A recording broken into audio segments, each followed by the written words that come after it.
महाविकास आघाडीची आज बैठक पार पडणार आहे। या बैठकीमध्ये प्रमुख नेत्यांची उपस्थिती असेल। दरम्यान बैठकीमध्ये विधिमंडळ समितीवरील निवडीसह इतर विषयांवर चर्चा होणार आहे। राज्य निवडणूक आयुक्तपदी दिनेश वाघमारे यांची नियुक्ती करण्यात आलेली आहे। 5 वर्षांकरता त्यांची ही नियुक्ती असणार आहे। राज्य निवडणूक आयुक्तांवर जिल्हा परिषद, पंचायत समित्या, ग्रामपंचायती, नगरपालिका आणि महानगरपालिका निवडणुका घेण्याची जबाबदारी असणार आहे।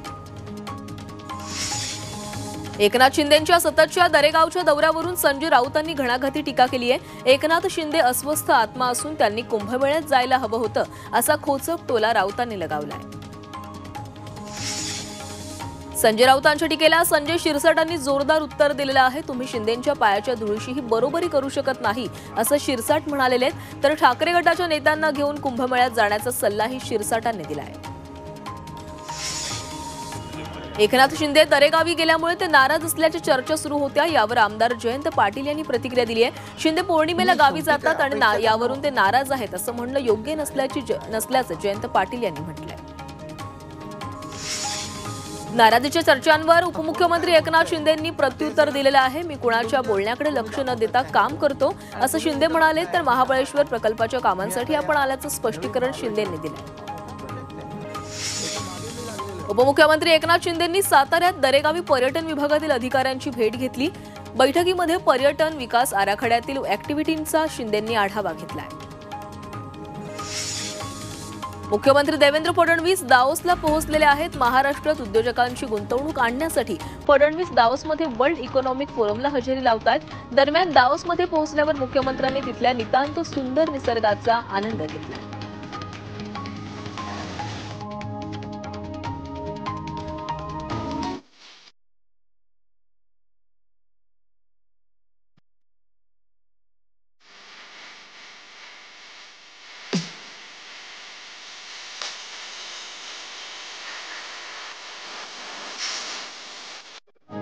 शंभूराज देसाईंनी महाविकास आघाडीवर निशाणा साधलाय। मावियाची अवस्था जी विधानसभेत झाली तीच अवस्था स्थानिक स्वराज्य संस्थांच्या निवडणुकीत होणार, असा टोला शंभूराज देसाईंनी लगावलाय। राजस्थानचे राज्यपाल हरिभाऊ बागडे यांनी माजी आमदार स्नेहलता कोल्हे यांच्या निवासस्थानी सदिच्छा भेट दिली आहे। यावेळी बिपिन कोल्हे, विवेक कोल्हे आणि स्नेहलता कोल्हेंनी त्यांचं स्वागत केलं। दरम्यान पालकमंत्री राधाकृष्ण विखे पाटील यांनी मात्र कोल्हेंची भेट घेणं टाळलंय। युवक काँग्रेसनं शिवानी वडेट्टीवारांवर केलेल्या पदमुक्त कारवाई प्रकरणी विजय वडेट्टीवारांनी प्रतिक्रिया दिली आहे। याबाबत युवक काँग्रेसच्या श्रेष्ठींशी चर्चा झाली असून गैरसमजातून कारवाई झाल्याचं ते म्हणालेत, अशी माहिती वडेट्टीवारांनी दिली आहे। जिल्ह्यातील भावी पिढी आणि प्रतिमा सुधारण्यासाठी आपण प्रयत्न करणार असल्याची माहिती मंत्री नितेश राणेंनी दिली आहे। तसंच यामध्ये येणाऱ्यांवर कारवाई करणार असल्याचा इशाराही त्यांनी दिलाय। सध्या मोठ्या प्रमाणात अवैध धंदे सुरू आहेत, मात्र त्यावर कसा कंट्रोल आणता येईल याचा विचार करत असल्याची प्रतिक्रिया मंत्री नितेश राणेंनी दिली आहे। त्यामुळे पुढील काळात सिंधुदुर्गमधील अवैध धंद्यांवर कठोर कारवाई करणार असल्याचा इशारा त्यांनी दिला। राहाता आणि शिर्डी ग्रामस्थांच्या वतीनं विखे पाटलांची शाही रथातून मिरवणूक काढण्यात आली। जलसंपदा मंत्री तसंच अहिल्यानगरचे पालकमंत्रीपदी वर्णी लागल्यानं त्यांची मिरवणूक काढण्यात आली। दरम्यान ढोल ताशांच्या गजरात आदिवासी नृत्य करण्यात आलं, तर महिलांनी फेटे घालून मिरवणुकीमध्ये सहभाग घेतला। 25 जानेवारीला मुंबईत जनआक्रोश मोर्चा काढला जाणार आहे। यावरून राष्ट्रवादी शरद पवार पक्षाचे आमदार जयंत पाटलांनी विरोधकांवर निशाणा साधलाय। सध्या महाराष्ट्रातील परिस्थिती अशीच असून मंत्रीच रस्त्यावर जाळपोळ करण्यासाठी सांगत असल्याचा आरोप त्यांनी केलाय। संजय राऊतांनी उदय सामंतांबाबत केलेल्या वक्तव्यावर राष्ट्रवादी शरद पवार पक्षाचे आमदार जयंत पाटील यांनी प्रतिक्रिया दिली आहे। राऊतांकडे सगळी तपशीलवार माहिती असून ते जे बोलतात ते कालांतरानं खरं ठरतं, असं जयंत पाटील म्हणाले। संजय राऊत काय बोलतात त्यात तथ्य नाही, अशी प्रतिक्रिया मंत्री हसन मुश्रीफांनी दिली आहे। तसंच 3 पक्ष एकत्र आले आहेत, त्यामुळे काही मतमतांतर असू शकतात, मात्र मुख्यमंत्री दाओसवरून आल्यानंतर सर्व प्रश्न मिटतील, असा विश्वास मुश्रीफांनी बोलून दाखवलाय। राहुल शेवाळेंनी ठाकरेंची शिवसेना आणि काँग्रेसचे आमदार संपर्कात असल्याच्या दाव्यावर नाना पटोलेंनी प्रतिक्रिया दिली आहे। चोरी आणि डाका टाकण्याची त्यांची मानसिकता असल्याची टीका त्यांनी केली, तर सत्तेत डाकू बसल्याचा टोला पटोलेंनी लगावलाय। शिवसेना प्रवक्त्या ज्योती वाघमारे यांनी विजय वडेट्टीवारांवर निशाणा साधलाय। आपलं नेतृत्व जर तितकं सक्षम होतं तर निवडणुकीत एवढा मोठा फटका का बसला याचं आत्मपरीक्षण करा, असा खोचक सल्ला वाघमारे यांनी वडेट्टीवारांना दिला। तर त्या चुकीच्या आहेत. 26 तारखेपर्यंत लाडक्या बहिणींना पैसे मिळतील अशी माहिती उपमुख्यमंत्री अजित पवार यांनी दिली आहे. गरजू महिलांनाच योजनेचा लाभ मिळणार असून लाडकी बहीण योजना बंद पडू देणार नसल्याचं आश्वासनही त्यांनी दिलं.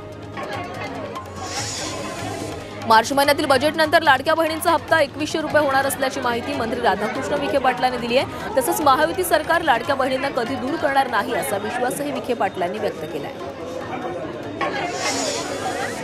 राज्यभरातून सीईटीसाठी 3,80,000 विद्यार्थ्यांचे अर्ज दाखल झालेत. MBA, MMS आणि BEdला ऍडमिशन घेण्यासाठी विद्यार्थ्यांचा चांगला प्रतिसाद दिसतो.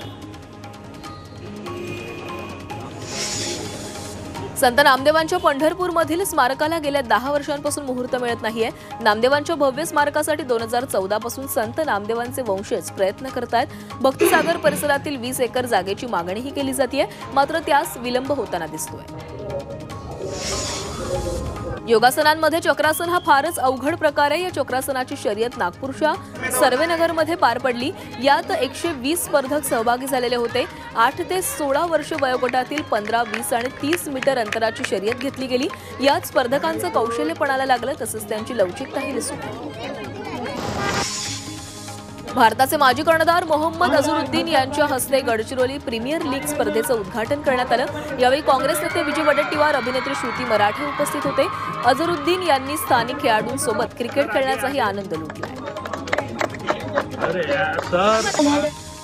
धुळ्यात एसटी बस थेट रुग्णालयात नेण्यात आली. बसमधील प्रवासी महिलेची अचानक प्रकृती बिघडल्यानं चालकानं बस रुग्णालयात नेली. चालकाच्या समयसूचकतेचं सगळीकडून कौतुक केलं जात आहे. अहिल्यानगरच्या केके रेंज येथे लष्कराच्या युद्धभूमीवरचा थरार पाहायला मिळाला. नेपाळ आणि निमंत्रित मित्र राष्ट्रांच्या सैन्यासमोर भारतीय लष्करानं 2 तास युद्ध सरावाची प्रात्यक्षिकं दाखवली. रणगाड्यांवरून तोफांचा मारा तसंच शत्रूला भस्मसात करणाऱ्या तोफांचा मारा यावेळी करण्यात आला. अहिल्यानगरच्या कोपरगाव इथं राजस्थानचे राज्यपाल हरिभाऊ बागडेंच्या हस्ते गोदावरी दूध संघाच्या विविध प्रकल्पांचा शुभारंभ झाला. यासह कर्मचारी वसाहतीचं भूमिपूजनही बागडेंच्या हस्ते पार पडलं. यावेळी जलसंपदा मंत्री राधाकृष्ण विखे पाटीलही उपस्थित होते. राहुल गांधींचे निकटवर्तीय जितू पटवारी यांनी पक्षातील गटबाजीवर भाष्य केलेलं आहे. काँग्रेस पक्ष गटबाजीच्या कर्करोगाशी झुंजतोय असं वक्तव्य त्यांनी केलेलं आहे. अनुराग ठाकूर यांनी काँग्रेस आपोर हल्लाबोल केलेला आहे. दिल्लीमध्ये दंगल कोणी घडवली, तुकडे तुकडे टोळीच्या प्रमुखाला कोणी तिकीट दिलं अशी टीका अनुराग ठाकूर यांनी केली आहे. यूसीसीवर उत्तराखंड सरकारनं आणखी एक मोठं पाऊल उचललंय. याबाबत मंत्रिमंडळात नियम पारित करण्यात आलेले आहेत. तर यूसीसी लागू करण्याच्या तारखा लवकरच जाहीर केल्या जातील असं मुख्यमंत्री धामी यांनी सांगितलं. राहुल गांधी यांनी दिल्लीच्या मुख्यमंत्री आतिशी आणि केंद्रीय आरोग्य मंत्री JP नड्डा यांना पत्र लिहिलेलं आहे. एम्स रुग्णालयाच्या दुरवस्थेबाबत त्यांनी पत्र लिहिलं. केंद्र सरकारनं सार्वजनिक आरोग्य व्यवस्था मजबूत करावी असं राहुल गांधी यांनी मागणी केली आहे. बदलापूर बलात्कार प्रकरणातील आरोपी अक्षय शिंदे हा राजकीय बळी होता अशी प्रतिक्रिया त्याच्या वकिलांनी दिली आहे. अक्षय विरोधात नागरिकांचा रोष होता आणि राजकारण्यांनी त्याचा फायदा घेण्यासाठी हे कृत्य केल्याचा आरोपही वकिलांनी केला आहे.